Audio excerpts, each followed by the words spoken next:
ನಿರೀಕ್ಷಿಸಿದಂತೆಯೇ Australia versus Bharat third test match BGTಯ third test match ಡ್ರಾನಲ್ಲಿ ಅಂತ್ಯವಾಗಿದೆ. ಎಲ್ಲದಕ್ಕೂ ಕಾರಣ ಮಳೆ ಮಳೆ ಮಳೆ. ನಮಸ್ಕಾರ ಎಲ್ಲರಿಗೆ, ಜನಾರ್ದನ್ ಸರ್ ಮಾತಾಡ್ತಿರೋದು. ಕುಶಲವೇ, ಕ್ಷೇಮವೇ, ಸೌಖ್ಯವೇ? Welcome back to Ganesh Karanth cricket talks YouTube channel. By the way, ನಿನ್ನೆ ಯಾರೋ ಕಮೆಂಟ್ ಸೆಕ್ಷನಲ್ಲಿ ಹೇಳಿದರು ದಯವಿಟ್ಟು ನಿಮ್ಮದು ಸ್ಟಾರ್ಟಿಂಗ್ ಕುಶಲವೇ, ಕ್ಷೇಮವೇ, ಸೌಖ್ಯವೇ ಅದನ್ನು ಬದಲಾಯಿಸಿ ಅಂತ. ಸೊ ಓಕೆ, ಯಾವುದೇ ಕಾರಣಕ್ಕೆ ಸಹ ಬದಲಾಯಿಸುವುದಿಲ್ಲ ಅಂತ ಖಡಾಖಂಡಿತವಾಗಿ ಹೇಳ್ತೇವೆ. ಯಾಕಂತಂದರೆ ಅದು ನಮ್ಮ ಐಡೆಂಟಿಟಿಯನ್ನು ಪುನಃ ಎಲ್ಲ ಚೇಂಜ್ ಮಾಡ್ತಾ ಇರಲಿಕ್ಕಾಗೋದಿಲ್ಲ. ಸೊ ಆದ್ದರಿಂದ ಪ್ರತಿ ಸಲ ಸಹ ಸ್ಟಾರ್ಟಿಂಗ್ ಕುಶಲವೇ, ಕ್ಷೇಮವೇ, ಸೌಖ್ಯವೇ, welcome back to Ganesh Karanth cricket talks YouTube channel ಅಂತ ನಾನು ಹೇಳ್ತೇನೆ. ಎಸ್, ಮಳೆ ಮಳೆ ಮಳೆಯೇ man of the match. Actually Head ಅವರ ಬದಲಿಗೆ ಹೆಡ್ ಮೇಲೆ ಸುರಿದಂತಹ ಮಳೆಗೆ ಕೊಡಬೇಕಿತ್ತು ಅಂತ ನಾನು ಹೇಳಲಿಕ್ಕೆ ಇಷ್ಟಪಡ್ತೇನೆ. 5 ದಿನ ಸಹ ಮಳೆ ಸುರಿದಿದೆ. ಸೊ ಆದ್ದರಿಂದ ಈ ಒಂದು ಟೆಸ್ಟ್ ಮ್ಯಾಚ್ ಡ್ರಾನಲ್ಲಿ ಅಂತ್ಯ ಆಗಿದೆ. ನಿನ್ನೆ ಏನು ಫಾಲೋ ಆನನ್ನು ತಪ್ಪಿಸಿದಂತಹ ಭಾರತ ಏನು ಇವತ್ತು 9 ವಿಕೆಟ್ ಕಳೆದುಕೊಂಡಿದ್ರು. ಇವತ್ತೇನು ಜಾಸ್ತಿ ರನ್ ಕಲೆ ಹಾಕ್ಲಿಕ್ಕೆ ಆಗಲಿಲ್ಲ. ಸ್ವಲ್ಪ ಹೊತ್ತು ಒಂದು 4-5 ಓವರ್ ವಿಸ್ತರಿಸಿಕೊಂಡ್ರು ಬಿಟ್ಟರೆ ಅವರಿಗೆ ಏನೋ ಮತ್ತೊಂದು ದೊಡ್ಡ ಮೊತ್ತದ ಒಂದು ರನ್ ಕಲೆ ಹಾಕಲಿಕ್ಕೆ ಆಗಲಿಲ್ಲ. ಆಕಾಶ್ ದೀಪ್ ಅವರಿಗಾಗಿರ್ಬೋದು ಅಥವಾ ಬುಮ್ರಾ ಅವರಿಗಾಗಿರ್ಬೋದು, ಅವರನ್ನು ಔಟ್ ಮಾಡಲಿಕ್ಕೆ ಬಂದದ್ದು ಮತ್ತೆ ಪುನಃ ತಲೆನೋವು ಮಾನವ ಹೆಡ್ ಅವರ ಬೌಲಿಂಗಲ್ಲಿ ಸ್ಟಂಪ್ ಔಟ್ ಆದರು ಆಕಾಶ್ ದೀಪ್ ಅವರು. ಸೊ ಆದ್ದರಿಂದ ಭಾರತ 260 ರನ್ಗೆ ಆಲ್ಔಟ್ ಆಯಿತು. 260 ರನ್ಗೆ ಆಲ್ಔಟ್ ಆದಮೇಲೆ ಆಬ್ವಿಯಸ್ ನಾವು ಎಕ್ಸ್ಪೆಕ್ಟ್ ಮಾಡಿದ್ದೆವು ಏನಂತಂದರೆ ಆಸ್ಟ್ರೇಲಿಯಾ ಬರ್ತದೆ, ದಡಬಡ ಅಂತ ಹೊಡಿತದೆ ಅಂತ. ಎಸ್, ದಡಬಡ ಅಂತ ಹೊಡೆದ್ರು ಟು ಆ್ಯನ್ ಎಕ್ಸ್ಟೆಂಟ್. ಬಟ್ 7 ವಿಕೆಟ್ಗಳನ್ನು ಕಳೆದುಕೊಂಡ್ರು. 89 ರನ್ನಿಗೆ 7 ವಿಕೆಟ್, ಢಮಕಿ ಡಮಾರ್. ಭಾರತ ಅಂದರೆ ನಾವೆಲ್ಲರೂ ಸಹ ಎಕ್ಸ್ಪೆಕ್ಟ್ ಮಾಡಿದ್ದೆ ಏನು ಅಂತಂದರೆ ಆಸ್ಟ್ರೇಲಿಯಾ ಬರ್ತದೆ, ತ್ವರಿತಗತಿಯಲ್ಲಿ ರನ್ ಕಲೆ ಹಾಕಲಿಕ್ಕೆ ಟ್ರೈ ಮಾಡ್ತದೆ, ಅದಾದಮೇಲೆ ಭಾರತಕ್ಕೆ ಒಂದು ಟಾರ್ಗೆಟ್ ಫಿಕ್ಸ್ ಮಾಡ್ತಾರೆ ಅಂತ. ಬಟ್ ಇಷ್ಟು 7 ವಿಕೆಟ್ಗಳನ್ನು ಕಳೆದುಕೊಳ್ತಾರೆ ಅಂತ ಯಾರು ಎಕ್ಸ್ಪೆಕ್ಟ್ ಮಾಡಿರಲಿಲ್ಲ. ಒಂದು 20 ಓವರ್ ಆಡ್ತಾರೆ, 20 ಓವರ್ 150 ರನ್ ಚಚ್ತಾರೆ, ಹಾಗೆ ಹೀಗೆ ಅಂತೆಲ್ಲ ಪಂಡಿತರೆಲ್ಲ ಹೇಳ್ತಾಯಿದ್ರು Australia will come very hard ಅಂತ. ಬಟ್ ಅವರಿಗೆ ಎಕ್ಸ್ಪೆಕ್ಟೇ ಮಾಡಿರಲ್ಲ. ಅವರು 7 ವಿಕೆಟ್ಗಳನ್ನು ಬಡಬಡ ಅಂತ ವಿಕೆಟ್ ಕಳೆದುಕೊಳ್ತಾರೆ. ಆ್ಯಂಡ್ ಏನು 6 ರನ್ ರೇಟಲ್ಲಿ ಸಹ ಹೊಡಿಲಿಲ್ಲಲ್ಲಪ್ಪ. 18 ಓವರಿಗೆ 89 ರನ್ನಿಗೆ 7 ವಿಕೆಟ್ಗಳನ್ನು ಕಳೆದುಕೊಂಡ್ರು. 3 ಫಾಸ್ಟ್ ಬೌಲರ್ಸು ಸೂಪರಾಗಿ ಬೌಲ್ ಹಾಕಿದ್ರು, ಅದು ಇಂಪಾರ್ಟೆಂಟ್. ಯಾರು ನಮ್ಮ ಬುಮ್ರಾ ಅವ್ರು 3 ವಿಕೆಟ್ ತೆಗೆದ್ರು, ಆಕಾಶ್ ದೀಪ್ 2 ವಿಕೆಟ್, ಸಿರಾಜ್ ಅಣ್ಣ 2 ವಿಕೆಟ್ ತೆಗೆದ್ರು. ಸೊ ಒಳ್ಳೆ ರೊಟೇಷನ್ ಎಲ್ಲ ಒಳ್ಳೆ ಇತ್ತು. ಎಲ್ಲಿ ಸಹ ಒಬ್ಬನಿಗೆ ಓವರ್ಲೋಡ್ ಆಗ್ತಾ ಉಂಟು. ಈಗ ನಾವು ಹೇಳ್ತೀವಲ್ಲ ಬುಮ್ರಾ ಅವರಿಗೆ ಓವರ್ಲೋಡ್ ಆಗ್ತಾ ಉಂಟು ಹಾಗೆ ಹೀಗೆ ಅಂತ. ಈ ಸಲ ಹಾಗೆ ಆಗಲಿಲ್ಲ. ಎಲ್ಲ ಸಿಂಗಲ್ ಡಿಜಿಟ್, ಯಾರು ಮ್ಯಾಕ್ಸ್ವಿನಿ ಆಗಿರ್ಬೋದು, ಕವಾಜಾ ಆಗಿರ್ಬೋದು, ಸ್ಮಿತ್ ಆಗಿರ್ಬೋದು, ಮತ್ತು ಲಬುಷನೆ ಆಗಿರ್ಬೋದು, ಎಲ್ಲ ಸಿಂಗಲ್ ಡಿಜಿಟ್. ಓಹೋಹೋ, ಇದೇನಿದು 36ಕ್ಕೆ ಆಲ್ಔಟ್ ಆಗ್ತಾರ, ನಮ್ಮಕ್ಕಿಂತ ಕಡಿಮೆಗೆ ಆಲ್ಔಟ್ ಆಗ್ತಾರ ಅಂತ ಅಂದ್ಕೊಂಡೆವು. ಬಟ್ ಮತ್ತೆ ಪುನಃ ತಲೆನೋವು ಕೊಡಲಿಕ್ಕೆ ಒಬ್ರು ಇದ್ದಾರಲ್ಲ, ಹೆಡ್ ಅವರು ಒಂದು ಸ್ವಲ್ಪ ಚಚ್ಚಿದ್ರು, ಅಲೆಕ್ಸ್ ಕೇರಿ ಅವರು ಚಂದ ಮಾಡಿ ಆಡಿದ್ರು. ಆ್ಯಂಡ್ ಕೊನೆಗೆ 10 ಬಾಲಿಗೆ 22 ರನ್ ಚಚ್ಚಿದ್ದು ಕಮಿನ್ಸ್ ಅವರು. ಯಾಕಂದರೆ ಕಮಿನ್ಸ್ ಅವರ ಬೌಲಿಂಗಲ್ಲಿ ಬುಮ್ರಾ ಅವರೊಂದು 6 ಹೊಡೆದಿದ್ರು, ಆಕಾಶ್ ದೀಪ್ ಅವರೊಂದು 6 ಹೊಡೆದಿದ್ರು, ಒಂದು 4 ಹೊಡೆದಿದ್ರು. ಸೊ ಅದಕ್ಕೆ ಒಂದು ಸ್ವಲ್ಪ ರಿವೆಂಜ್ ತೊಗೊಳ್ಬೇಕಂತ ಇತ್ತು ಅಂತ ಕಾಣ್ತದೆ ಕಮಿನ್ಸ್ ಅವರಿಗೆ. ಅವರು 10 ಬಾಲಿಗೆ 22 ರನ್ ಹೊಡೆದ್ರು. ಹೆಡ್ ಅವರು 19 ಬಾಲಿಗೆ 17 ಹೊಡೆದು ಔಟ್ ಆದರು. ಇಲ್ಲಾಂದರೆ ಅದೊಂದು ಉಂಟಲ್ಲ, ಹೆಡ್ ಬಂದು ಎಲ್ಲ ಪೂರ್ತಿ ಅಡಿಮೇಲೆ ಮಾಡಿ ಆಗ್ತಾರೆ ಅಂತ. ಆ ಥರ ಆಗಲಿಲ್ಲ. 17 ರನ್ನಿಗೆ ಔಟ್ ಆದರು. ಅಲೆಕ್ಸ್ ಕೇರಿ ಅವರು 20 ಬಾಲಿಗೆ 20 ರನ್ ಹೊಡೆದು ನಾಟ್ಔಟ್ ಆಗಿದ್ದರು. ಸೊ 89 ರನ್ನಿಗೆ 7 ವಿಕೆಟ್. ಭಾರತಕ್ಕೆ ಟಾರ್ಗೆಟ್ 275. ಯಾಕಂದರೆ 274 ರನ್ನಿಂದ ಮುನ್ನಡೆ ಕಾಯ್ದುಕೊಂಡಿದ್ದರು ಆಸ್ಟ್ರೇಲಿಯಾ ಡಿಕ್ಲೇರ್ ಮಾಡಿದಾಗ. 275 ರನ್ ಟಾರ್ಗೆಟ್ 54 ಓವರ್ಗಳಲ್ಲಿ. ಆ ಪಿಚ್ಚಲ್ಲಿ 54 ಓವರಲ್ಲಿ 275 ಹೊಡಲಿಕ್ಕೆ ಆಗೋದಿಲ್ಲ. ಸುಮ್ಮನೆ ನಾವು ಹೇಳ್ಬೋದಷ್ಟೇ. ಮಳೆ ಎಲ್ಲ ಬಂದಿರೋದಿದ್ದರೆ ಫಸ್ಟ್ 15 ಓವರ್ ಸ್ವಲ್ಪ ನೋಡಿಕೊಂಡು ಆಡಿ ಮತ್ತೆ ಫುಲ್ ಟಾರ್ಗೆಟ್ ಮಾಡ್ಬೋದಿತ್ತು ಹಾಗೆ ಹೀಗೆ ಅಂತ. ಅವರದ್ದು ಒಂದು ಬೌಲರ್ ಕೂಡ ಶಾರ್ಟ್. ಬಟ್ ಸ್ಟಿಲ್ 54 ಓವರಿಗೆ ಆ ಪಿಚ್ಚಲ್ಲಿ 5ನೇ ದಿನ 275.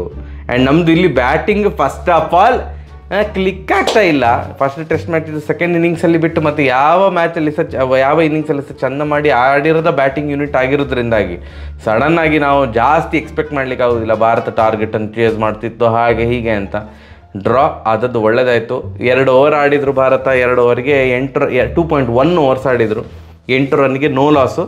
ಅದಾದಮೇಲೆ ಮಳೆ ಸುರಿಲಿಕ್ಕೆ ಸ್ಟಾರ್ಟ್ ಆದದ್ದು, ಮಳೆ ನಿಲ್ಲೇ ಇಲ್ಲ. ಡ್ರಾ ಅಂತ ಘೋಷಣೆ ಮಾಡಿದರು. ಡ್ರಾ ಆದಮೇಲೆ ಎಂತಾಯ್ತು ಅಂತ ನಿಮಗೆ ಗೊತ್ತುಂಟು. ಅಶ್ವಿನ್ ಅವರು ರಿಟೈರ್ಮೆಂಟ್ ಘೋಷಣೆ ಮಾಡಿದರು. ಅವರು ರಿಟೈರ್ಮೆಂಟ್ ಘೋಷಣೆ ಮಾಡುವಾಗ ಅವರ ICC ಟೆಸ್ಟ್ ರ್ಯಾಂಕಿಂಗ್ ಬೌಲಿಂಗಲ್ಲಿ 5 ಆ್ಯಂಡ್ ಆಲ್ರೌಂಡರ್ಸ್ ಪಟ್ಟಿಯಲ್ಲಿ ಅವರ ರ್ಯಾಂಕಿಂಗ್ 3. ಸೊ ಅಂಥ ಒಂದು ಪೀಕಲ್ಲಿರುವಾಗಲೇ ಅವ್ರು ರಿಟೈರ್ಮೆಂಟ್ ಘೋಷಣೆ ಮಾಡಿದರು. 38 ವರ್ಷ ಆಗಿದೆ ಅವರಿಗೆ. 106 ಮ್ಯಾಚಲ್ಲಿ 537 ವಿಕೆಟ್ಗಳನ್ನು ಕಬಳಿಸಿದ್ದಾರೆ, ಅದೆಲ್ಲ ಸಹ ಹೌದು. ಬಟ್ ಇಲ್ಲಿಯೋ ಒಂದು ಕಡೆ ಅವರಿಗೆ ಒಂದು ಸ್ವಲ್ಪ ಬೇಜಾರು ಆಗಿರಬಹುದು ಅಂತ ನಂಗೆ ಅನ್ನಿಸ್ತಾ ಉಂಟು. ಅದಕ್ಕೆ ಗಂಭೀರ ಕಾರಣ ಅಂತ ಹೇಳಬೇಡಿ, ಗಂಭೀರ ಅಂತಲ್ಲ, ಸೇನಾ, south Africa, England, New Zealand, Australia ಈ ಕಂಟ್ರಿಗಳಲ್ಲಿ ಅವರ ಪ್ರದರ್ಶನ ಅಷ್ಟಕ್ಕಷ್ಟೇ. ಅಂದರೆ ನಮ್ಮ ಒಂದು ನೆಲದಲ್ಲಿ, ನಮ್ಮ ಭಾರತದಲ್ಲಿ ಅವರ ಅಥವಾ ಏಷ್ಯಾ ಖಂಡಗಳ ಒಂದು ದೇಶಗಳಲ್ಲಿ ಪ್ರದರ್ಶನ ಇತ್ತಲ್ಲ, ಬಾಂಗ್ಲಾದೇಶ, ಶ್ರೀಲಂಕಾ, ಭಾರತದಲ್ಲಿ ಇದ್ದಂಥ ಪ್ರದರ್ಶನ ಖಂಡಿತ ಸೇನಾ ಕಂಟ್ರಿನಲ್ಲಿ ಅಶ್ವಿನ್ ಅವ್ರದ್ದು ಇರಲಿಲ್ಲ. ಸೊ ಅವರನ್ನು ಬೆಂಚಲ್ಲಿ ಕೂರಿಸಿದಾಗ ಅನಿಸ್ಲಿಕ್ಕೆ ಸ್ಟಾರ್ಟ್ ಆಯಿತಾ ಏನೋ, ನನಗೆ ಇನ್ನೂ ವರ್ಷ ಇಲ್ಲ. ಆ್ಯಂಡ್ ನೆಕ್ಸ್ಟ್ ಇಯರ್ 2025 ಕೂಡ ಏನು ಭಾರತ ಇಂಡಿಯಾದಲ್ಲಿ ಏನೂ ಟೆಸ್ಟ್ ಆಡ್ತಾ ಇಲ್ಲ. ಆ್ಯಂಡ್ ಸುಂದರ್ ಅವರನ್ನು ಈಗ ಸ್ವಲ್ಪ ಪ್ರಿಫರ್ ಮಾಡ್ತಾ ಇದ್ದಾರೆ, ಅಲ್ಲಿ ಅಕ್ಷರ್ ಪಟೇಲ್ ಕಾಯ್ತಾ ಇದ್ದಾರೆ ಅವಕಾಶಕ್ಕೆ. So it is the right time to announce retirement ಅಂತ ಅವರೇ ಅಂದ್ಕೊಂಡ್ರೋ ಏನೋ. ಆ್ಯಂಡ್ ಫಸ್ಟ್ ಟೆಸ್ಟ್ ಮ್ಯಾಚಲ್ಲಿ ಪರ್ತಲ್ಲಿ ಅವರಕ್ಕಿಂತ ಸಹ ಜಾಸ್ತಿ ಸುಂದರ್ ಅವ್ರನ್ನ ಪ್ರಿಫರ್ ಮಾಡಿದ್ರಿಂದಾಗಿ ಒಂದು ಸ್ವಲ್ಪ ಈಗೋ ಹರ್ಟ್ ಆಗಿರ್ಬೋದು. ಅಂದರೆ ನಾನು ಬೆಂಚಲ್ಲಿ ಕೂರೋದಕ್ಕಿಂತ ಐ ಥಿಂಕ್ ಇಟ್ಸ್ ಬೆಟರ್, ನಾನು ರಿಟೈರ್ಮೆಂಟ್ ತೊಗೊಂಡ್ರೆ ಒಳ್ಳೇದಂತ ಕಾಣ್ತದೆ ಅಂತ ಅವ್ರು ರಿಟೈರ್ಮೆಂಟ್ ಘೋಷಣೆ ಮಾಡಿರ್ಬೋದು. ಪಿಂಕ್ ಬಾಲ್ ಟೆಸ್ಟಲ್ಲಿ ಆಡಿದರು, ಬಟ್ ಎಗೈನ್ ಓಕೇಶ್ ಪರ್ಫಾರ್ಮೆನ್ಸ್ ಇತ್ತು. ಅಗೈನ್ ಥರ್ಡ್ ಟೆಸ್ಟ್ ಮ್ಯಾಚಲ್ಲಿ ಈಗ ಜಡೇಜಾ ಅವ್ರನ್ನ ಹಾಕಿಕೊಂಡ್ರು, ಜಡೇಜಾ ಅವರು ಕ್ಲಿಕ್ ಆದರು. So obviously fourth test match Jadeja ಅವ್ರನ್ನ ಹಾಕ್ಕೊಳ್ತಾರೆ ಬ್ಯಾಟಿಂಗನ್ನು ಸ್ಟ್ರಾಂಗ್ ಮಾಡಲಿಕ್ಕೆ. ಬೌಲಿಂಗ್ ಒಂಚೂರು ವೀಕ್ ಅಂತ ಅನ್ನಿಸ್ಬೋದು, ಬಟ್ ಸ್ಟಿಲ್ ಅಶ್ವಿನ್ ಅವರಿದ್ದರೆ ಸಹ ಅಂಥ ಒಂದು ಪರಿಣಾಮಕಾರಿ ಬೌಲಿಂಗ್ ಏನು ಆಗ್ತಾ ಇರಲಿಲ್ಲ ಆಸ್ಟ್ರೇಲಿಯನ್ ನೆಲದಲ್ಲಿ. ಸೊ ಅದೆಲ್ಲ ಗಮನದಲ್ಲಿ ಇಟ್ಕೊಂಡು ಅಶ್ವಿನ್ ಅವರು ಇಂಟರ್ನ್ಯಾಷನಲ್ ಕ್ರಿಕೆಟಿಂದ ರಿಟೈರ್ಮೆಂಟ್ ತಗೊಂಡಿದ್ದಾರೆ. ನಿಜವಾಗ್ಲೂ ನಂಗೆ ತುಂಬ ಬೇಜಾರಾಯಿತು. ಬಟ್ ಎನಿವೇಸ್ ಅವರಿಗೆ 38 ವರ್ಷ ಕೂಡ ಆಗಿತ್ತು. ಆ್ಯಂಡ್ ಅದೇ ಇಂಡಿಯಾ ಬಿಟ್ಟು ಹೊರಗಡೆ ಅವ್ರನ್ನ ಆಡಿಸೋದು ಡೌಟು ಅಂತ ಅವರಿಗೆ ಅನ್ನಿಸ್ಲಿಕ್ಕೆ ಸ್ಟಾರ್ಟ್ ಆಗಿ ಅವ್ರು ರಿಟೈರ್ಮೆಂಟ್ ತೊಗೊಂಡ್ರು ಅಂತ ಅಂದ್ಕೊಳ್ತೇನೆ. ಸೂಪರ್. ಈ ಒಂದು ಕಾನ್ಫಿಡೆನ್ಸ್ ಇಟ್ಕೊಂಡು, ಕಾನ್ಫಿಡೆನ್ಸ್ ಯಾವುದು, ರಿಟೈರ್ಮೆಂಟ್ ಕಾನ್ಫಿಡೆನ್ಸ್ ಅಲ್ಲ ಮಾರೆ.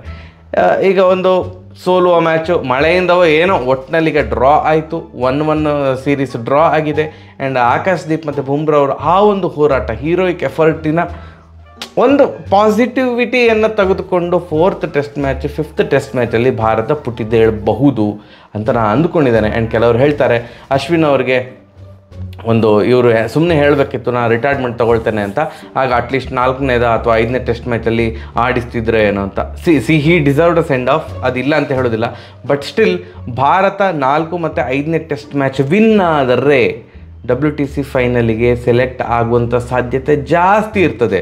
ಸೊ ಇನ್ನೂ ಸಹ WTC ರೇಸಲ್ಲಿ ಭಾರತ ಇರೋದ್ರಿಂದಾಗಿ ರಿಟೈರ್ಮೆಂಟ್ ಘೋಷಣೆ ಮಾಡ್ತೇನೆ ಅಂತ ಅಂದರೂ ಕೂಡ ಇಮೋಷ್ನಲ್ ಆಸ್ಪೆಕ್ಟಿಂದ ಅವಕಾಶ ಸಿಗ್ತದಾ ಇಲ್ವ ಅಂತ ಖಾತ್ರಿ ಇಲ್ಲ. ಎಲ್ಲಿಯಾದರೂ ಭಾರತ ಒಫಿಷಿಯಲಿ WTC ರೇಸಿಂದ ಔಟ್ ಆಗಿದ್ದಿದ್ರೆ ಆವಾಗ ಎಸ್ ನೀ ಇಲ್ಲ ಮಾರ್ರೆ, ನೀ ಸಡನ್ನಾಗಿ ರಿಟೈರ್ಮೆಂಟ್ ಘೋಷಣೆ ಮಾಡಬೇಡ, ನಿಂಗೊಂದು ಫೇರ್ವೆಲ್ ಮ್ಯಾಚ್ ಕೊಡ್ತೇವೆ ಅಂತ ಹೇಳಿ ಆಡಿಸ್ತಿದ್ರೇನೋ. ಬಟ್ ಅದು ಸಹ ಖಾತ್ರಿ ಇಲ್ಲಲ್ಲ.